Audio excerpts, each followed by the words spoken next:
But moving on, we're going to be talking about the news coming out of Phoenix. Eric Bledsoe, shockingly, wants to be traded away from that dumpster fire that is known as the Phoenix Suns, tweeting on October 27th, "I don't want to be here," which is pretty much a blunt way to saying, it's a shocker. Trade me. And then hours later, they fire Earl Watson, and obviously it's coming out today that Eric Bledsoe had a private meeting with owner and GM of the Suns, saying that he was frustrated with the direction of the team, its whiffs in free agency, and the questionable personnel moves during his 4 years with the franchise. So he was upset during the offseason, made it clear to him probably why the people were tossing out like, oh, Kyrie to the Suns, Eric Bledsoe would be part of that deal. Obviously that didn't happen. Kyrie ends up Boston, and Eric Bledsoe stays in with the Phoenix Suns, and they get blown out in their first 3 games. And now Eric Bledsoe coming out and just pretty much saying, hey, I want to be traded. I'm going to make it clear and obvious to the NBA. So the biggest question is obviously where will he land? So looking at the possible teams out there, what are some teams that you see possible that could be in contention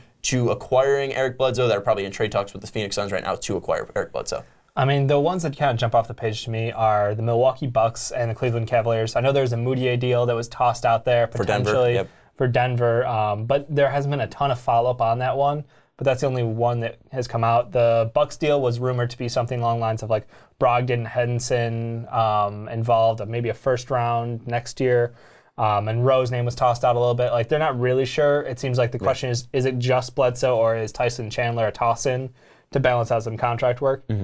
The Cavs one is the other interesting one because, let's be honest, like, you have a backcourt who's already unhealthy. So what do you need? Another guy who doesn't play a full season. Well, like I said before we started recording, it's that you need the insurance to the insurance to the insurance, because Isaiah Thomas is your main guy, but he's going to be out till January. D. Rose gets hurt in the 3rd game that they played. The second game, gets taken out by, was it Monroe, right? Gets taken out by Monroe, rolls his ankle, and he's day to day right now. We don't know when he's going to come back and be fully healthy and when he's going to be 100%. So you got your first 2 options completely down. You're down to Jose Calderon. So now you have the ability to bring in Eric Bledsoe, but then you're probably crowding a backcourt there, right, in Cleveland? Because when Isaiah Thomas is healthy, when Derrick Rose is healthy, when Eric Bledsoe is healthy, you hope all 3 of them are healthy at the same time. That's a pretty crowded backcourt, isn't it? Yeah, and those aren't exactly guys who you feel comfortable with moving over to the 2 guard. Like, I don't. No offense, Derrick Rose, you're not a shooter. No. Not surprised to anybody. IT at the 2 guard really concerns you because if you run a lineup with he and Derrick Rose, the defense is questionable. The size problem, obviously, for IT out there. I mean, Bledsoe, known for being one of the better guard defenders in the league. Respect. Like, I think that, honestly, even though you might crowd it, it does buy you, like you said, the insurance. It's no matter what happens, we're going to roll out there with a top-quality point guard in the league, above league average at least. I think it's worthwhile, even if you have to give up something like TT, that Nets pick, which may not be that great anyway, and whatever else you have to toss in to sweeten the deal. That one I like the most, to be honest. I think both teams end up better off for it. Obviously, really, the Suns are just looking to move along without Eric Bledsoe as a locker room problem. You don't want your veteran on the team to just absolutely tank the young core of kids who are like college age. Like, it sends the wrong message, I believe. Well, I mean, you even mentioned that Dragon Bender's not even 20 yet. And he's younger than Lonzo. Yeah, Lonzo Ball's actually older than Dragon Bender out there. So, I mean, looking at this, obviously you do want to move Eric Bledsoe. Eric Bledsoe wants to be moved. It's going to help your team further down the road because you're going to be able to bring in picks. You mentioned Milwaukee. I don't think that deal is going to happen because you look at what the personnel in Milwaukee, and I feel like Eric Bledsoe doesn't improve it that much. Yes, he's a better player than probably Malcolm Brogdon in a sense, like, hey, who would I rather have as a point guard? Yeah. Malcolm Brogdon or Eric Bledsoe, but who currently fits the personnel that I have on my team? It's Malcolm Brogdon. I don't want to give up Chris Middleton because Chris Middleton could be a guy who plays the 2 that plays extremely efficient defense and is a nice 3-point shooter that's going to fit alongside Giannis Antetokounmpo, where Eric Bledsoe, he's a guy that really works better with the ball in his hands. If you're going to make Giannis your point guard, or at least a guy that's going to be a point forward and bring up the ball a lot for you, you are really going to be underutilizing Eric Bledsoe's best ability. So, and then you can also, possibly trade some depth like Tony Snell, but Tony Snell was fantastic for you last year. You look at the Cleveland Cavaliers, like mentioning, TT. I don't want to trade TT for Eric Bledsoe for me because Tyson Chandler back, then I think you're better off because of the contract situation. But Tyson Chandler's locked down, and I think if I'm going to Google it, obviously, But I think he signed for 3 years, $36 million, and he's in year 2, so you're still going to have him for another year after that. Sorry, it was 4 years, $52 million, so you have him for this year and next year as well. And that's Tyson Chandler, who is right now 35 years old. Still better than Tristan Thompson's contract.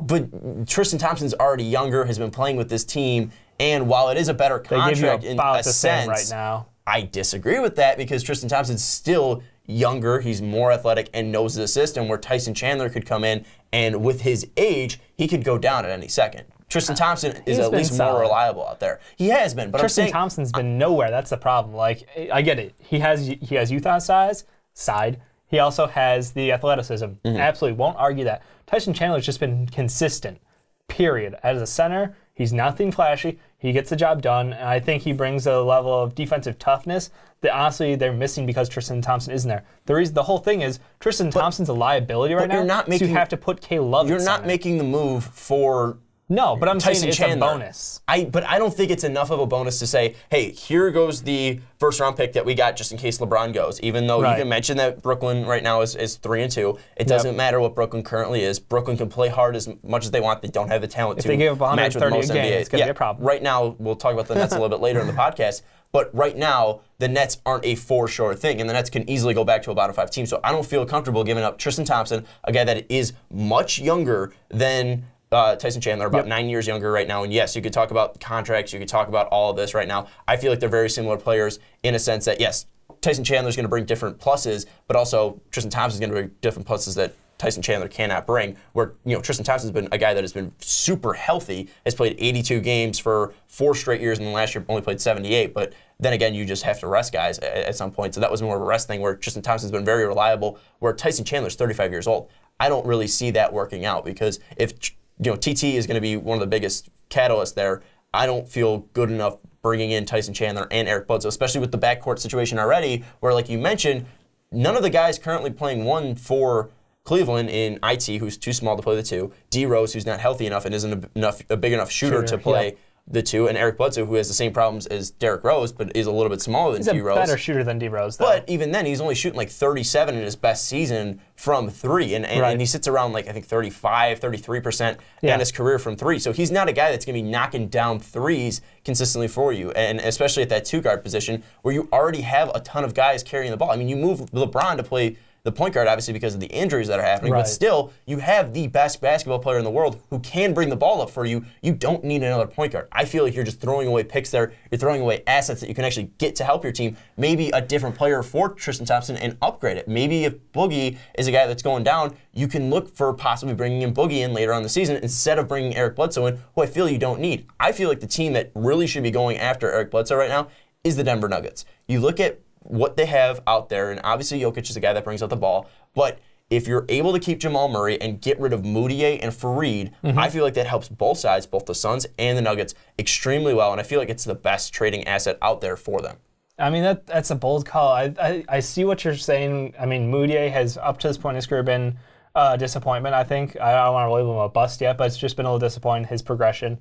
The thing for me is, like, if you're talking, you made the big case for Giannis ball handler point, but then we're talking Jokic. Is that not a similar situation where you don't want somebody who is ball dominant as Eric Bledsoe is? But I feel like with Jokic, Giannis is ready to take that step as the number 1. And I'm not saying that Jokic isn't, but Jokic still has some development that you can work on. And also, Jokic is still a big. And you're not really relegating him to that, because I feel like it would probably be, if we're comparing it to anything, probably most likely the LeBron and Kyrie situation, where Kyrie was still a ball handler out there, and Eric Bledsoe can still be a scorer, and you can still provide different looks there as well, because you mentioned Eric Bledsoe is a great defender already, and you still have... When he is motivated. I want to clarify that, because I know people were knocking on his defense in the last couple of years, but it's hard to get motivated on that Suns team. He has the ability to play defense when motivated, and if you're playing on a better team like the Nuggets, who are more competitive than the Suns, you're going to see that spark. You already have Wilson Chandler out there, who has proven before to be a good three-point shooter. You have Gary Harris, who's proven to be a good three-point shooter as well. True. And if Bledsoe has an open shot, and hopefully those open shots will be created by Jokic's ball handling ability,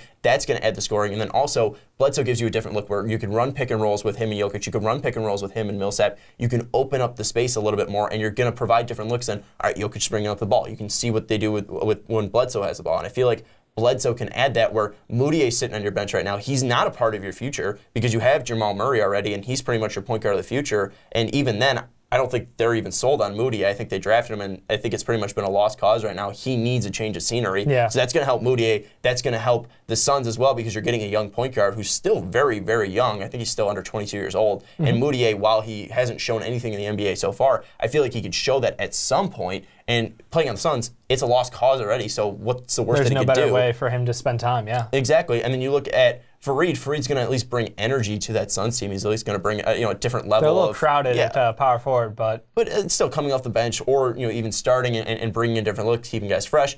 Fareed's going to bring some energy to that team. So, and you also, if you throw in a pick as well, I feel like pick, Moutier, and Fareed is the best deal for both teams, because I don't think Tristan Thompson is going to take the Suns to the next level or anything like that. I don't feel like Tristan Thompson brings that. Tristan Thompson does bring some expertise. He's a veteran in the league. Why do you need that?